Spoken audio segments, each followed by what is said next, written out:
Sur une petite route de Daignac, un citoyen local s'est fait construire un tombeau grand et somptueux. Ses dimensions et son architecture interrogent.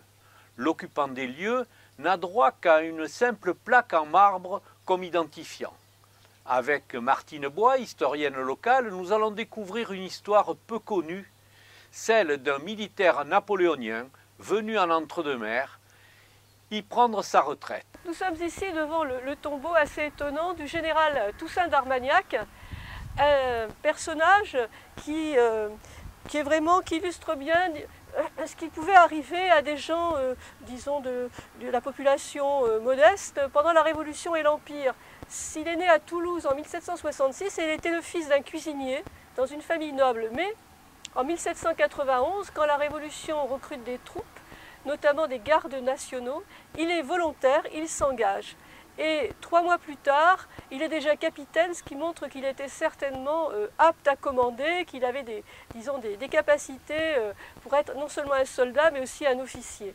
Ensuite, il va faire carrière pendant la Révolution, et notamment, il se retrouve avec les troupes de Napoléon dans la fameuse campagne d'Égypte, où il va se distinguer. Il est au combat de la bataille des Pyramides et ensuite il va continuer, puisque l'armée est allée jusqu'à Saint-Jean d'Acre combattre les Turcs, et donc il va là faire preuve à plusieurs reprises de beaucoup de courage.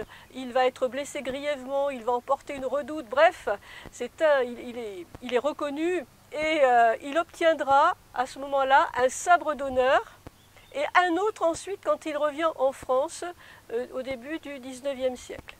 Voilà. Et donc il va continuer à faire carrière et servir Napoléon. On le trouve partout, notamment en Espagne, où il sera même gouverneur pendant un temps de certaines régions donc occupées par l'armée française. Et il va en même temps donc devenir baron d'Empire, il est chevalier de la Légion d'honneur.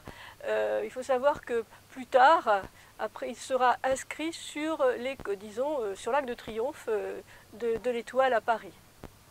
Son tombeau n'arbore pas de grand décor.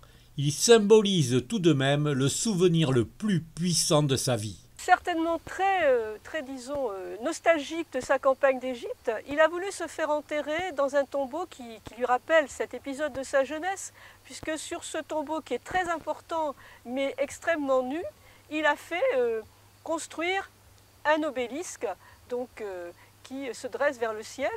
Une épopée extraordinaire, un homme exceptionnel, les conditions réunies pour que se crée quelques légendes. Notamment l'idée que le général d'Armagnac serait enterré sur son cheval debout dans le tombeau et portant un casque d'or. Donc peut-être référence aux objets qu'il avait peut-être vus en Égypte dans les pyramides ou dans les tombeaux des pharaons.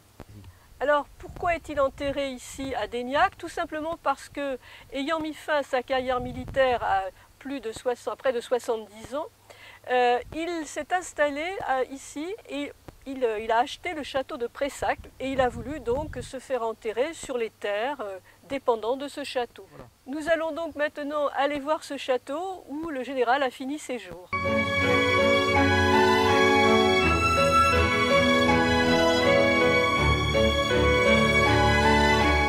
Nous sommes ici devant le château de Prayssac, devant la porte.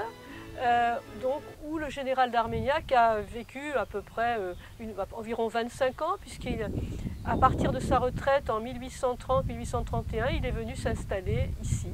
Il s'y est installé, il y a fait des travaux, puisqu'il a fait transformer la maison d'habitation, il l'a fait rehausser, il a fait aussi détruire une partie d'une muraille intérieure, donc il s'est investi dans ce château. Qui malheureusement après sa mort a été revendu par un marchand de biens. La famille ne l'a pas gardé. Il existe pourtant des descendants puisqu'il avait eu un fils et une fille et de nos jours d'ailleurs il semble qu'il y ait des descendants dans la région de Toulouse, d'autres, disons, descendants ou du moins mari d'une descendante de la famille d'Armagnac qui est très intéressée par l'histoire du général et qui récemment a fait à ses frais restaurer le tombeau que nous avons vu tout à l'heure.